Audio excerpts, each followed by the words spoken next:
اس کے علاوہ تو کبھی بات نہیں کی. کوئی میری جذباتی وابستگی نہیں ہے. ایک آپ دیکھیے تو ایک لمحے کے لیے سوچیں مجھے اس کے اندر کیا فائدہ ہے. عمار صدیقی میری پارٹی کا کارکن نہیں ہے, میں عمار صدیقی کا پہلے ذمہ دار نہیں تھا, مجھے تو میرا عمار صدیقی کو رشتہ دار نہیں ہے. دیکھیے انسان کا کردار اگر وہ وقت پر سچ نہیں بول سکتا, مجھے پتہ ہے کہ اس تمام باتوں کی ریپرکشنز کیا. پورا پاکستان آپ اور پورا پاکستان ایک شخص کو کہتا ہے کہ بھئی یہ قاتل ہے, اور میں کہتا ہوں کہ نہیں یہ اس نے فیکٹری میں آگ نہیں لگی نہ لگوائی. مجھے پتہ ہے کہ یہ بڑی ان پاپولر بات ہے, یہ ابھی لوگوں کو جو ہے وہ بالکل سمجھ میں نہیں آئے گی, اور لوگ اس کے اوپر کوئی جو ہے وہ اس پہ اچھی بات نہیں کریں گے.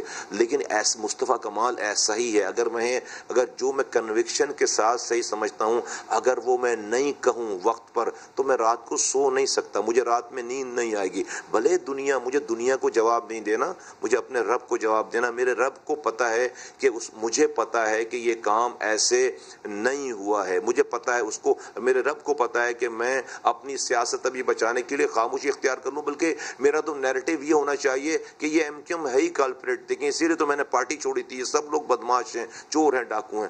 یہ ٹھیک بات نہیں ہے. بالکل ایم کیو ایم قتل و غارت گری میں انوالو ہوگی, بالکل بتے لیتی ہوگی, اور 10,000 مسائل ہوں گے. یہ والا کام پرٹیکولرلی جب بلدیہ فیکٹری کی بات کرتے ہیں, یہ والا کام آگ حادثہ ہے. یہ کوئی کسی نے نہیں لگائی آگ.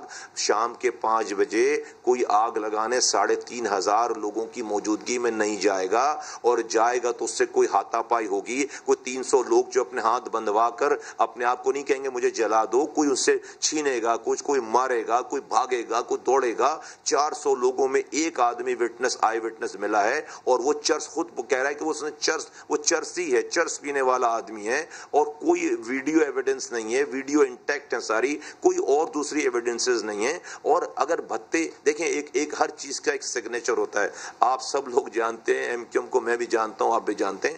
ایم کیو ایم کی کوئی مصطفیٰ کمال صاحب, کیا سگنیچر مصطفیٰ کمال صاحب آپ پھر وہی مجھے بات بتا رہے ہیں جس کا آپ پہلے آلریڈی جواب دے چکے ہیں پہلے سوال میں. سر عمار صدیقی کے حوالے سے میں بات کر رہی ہوں, تو کیا آپ صرف اسی کیس میں بے گناہ سمجھتے ہیں ان کو, یا بھتہ خوری اور ٹارگٹ کلنگ کے جو الزامات ان پر لگتے رہے ہیں, بہت سے کیسز میں نام ہے ان کا, آپ کے خیال میں وہ سب میں بے گناہ ہے سر؟ ابھی تو پوری ایم کیو ایم کو پھر آپ مجھ سے ہی نتی کریں نا کہ وہ سب کے سارے کیسز نکال کے, جب کوئی کیس آئے گا جب ہوگا تو اس وقت مجھ سے بات کیجیے گا. 2009 سے سر 2013 تک عمار صدیقی کی سر پارٹی میں سرگرمیاں کیا تھیں, یہ تو علم ہوگا نا آپ کو؟ جی بہت ساری سرگرمیاں, ساری چیزیں میں آپ کو ٹی وی پہ بتا نہیں سکتا. بہت ساری سرگرمیاں آپ مجھ سے جو ہے وہ بتا دیں گے. بہت ساری, سب کو پتا ہے کہ کیا ہوتا تھا شہر میں, کیا ہو رہا تھا, سب کو پتا تھا کتنے گروپس یہاں پر کام کر رہے تھے. تو آپ چھوڑ دیں ساری عمار صدیقی کی, اتنی بات کریں جتنی بات ہے عمار صدیقی کی. جب اور کوئی بات ہوگی تو پھر اس کے بعد, ابھی عمار صدیقی کی انٹروگیشن تو نہیں چل رہی نا مجھ سے آپ کی کم سے کم. میں یہ جاننا چاہ رہی ہوں کہ ان کی ذمہ داریاں کیا تھی سر؟ جی وہ میں نے اپنی زیادہ ذمہ داریاں پوری کر دی ہیں, سیاسی ذمہ داریاں جو ضرورت سے زیادہ پوری کر دی. کمال صاحب میں آپ کی بات نہیں کر رہی ہوں سر, میں عمار صدیقی کی بات کر رہی ہوں کہ کیا وہ سیاسی سرگرمیوں کا حصہ تھے سر؟ جی وہ تنظیمی کمیٹی کے انچارج تھے, وہ تنظیمی کمیٹی کے انچارج تھے وہ. جی بالکل سیاسی فیصلوں میں. اچھا وہ ایم کیو ایم میں سر کافی عرصے آپ کے ساتھ رہے ہیں, پی ایس پی کے قیام کے وقت کوئی رابطہ ہوا ان کا آپ سے؟ نہیں, مجھے پی ایس پی بنانے کے بعد ان سے میرا کوئی رابطہ نہیں. یا مصطفیٰ کمال صاحب آپ نے کبھی ان کو یہ پیغام بھجوانے کی کوشش کی کہ وہ بے گناہ ہے, آئیں عدالت کا سامنا کریں, اگر پیش ہو جائیں تو ہو سکتا ہے کہ ری ٹرائل میں چھوٹ جائیں؟ نہیں, میرے پاس جو ہے وہ ان کا ایڈریس نہیں ہے کہ کہاں رہ رہے ہیں. اگر آپ کو ملے تو مجھے بتائیے گا, میں ضرور اپروچ کروں گا ان کو. مصطفیٰ کمال صاحب چھوٹی سی زحمت دوں گی آپ کو, ایک چھوٹا سا بریک مجھے لینا ہے, بریک کے بعد واپس آتے ہیں.